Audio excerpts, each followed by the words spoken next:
commençons par les fondamentaux. On le disait, les marchés européens n'avaient jamais connu un début d'année aussi positif. Meilleure première quinzaine de l'histoire des marchés européens, avec beaucoup d'indicateurs intéressants, des fondamentaux lourds qu'il a fallu digérer cette semaine. Quel impact est-ce que vous observez pour le marché crypto ?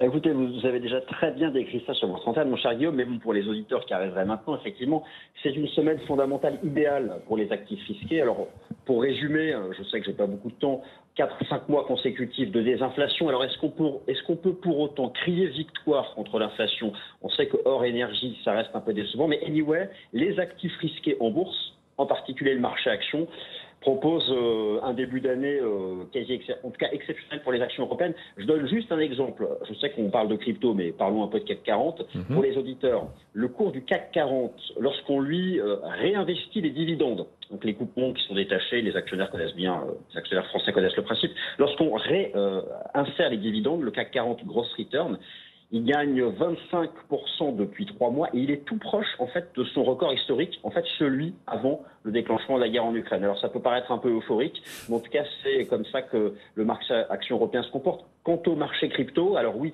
la semaine elle est belle, on va pas se mentir. Le bear market il a commencé depuis 15-16 mois, voire même depuis le printemps 21 pour certains.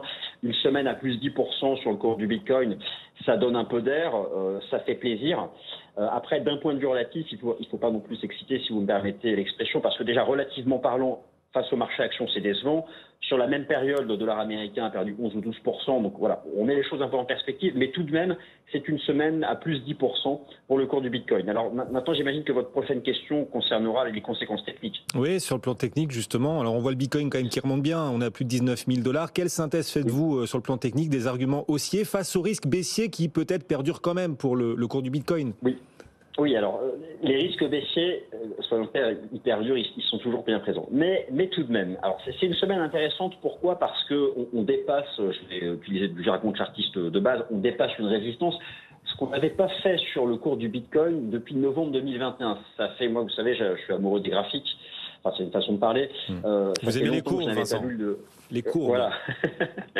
ça fait longtemps que je n'avais pas vu le dépassement d'une résistance sur le cours du Bitcoin. Alors, restons quand même sereins. Pour les auditeurs, ils doivent avoir en tête un niveau de prix. Je vais m'exprimer en dollars américains. La résistance des 19 000, 20 000 $. D'ailleurs, nous sommes en train de l'attaquer.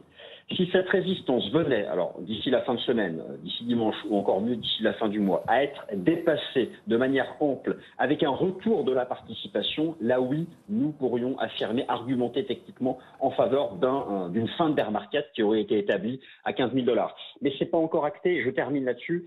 Moi, je regarde beaucoup les indicateurs de volume de participation. Je m'intéresse notamment aux grands ETF Bitcoin et notamment à celui d'un émetteur, bref, à l'ETF numéro 1 mondial en termes d'Asset Under Management, d'AUM, et il y a un début de pontification haussière de cet engagement. Donc voilà, il y a une petite étincelle, il y a un petit vent de fraîcheur haussier qui arrive sur le marché crypto, mais maintenant il faut confirmer ça en envoyant du lourd sur le plan technique d'ici la fin du mois.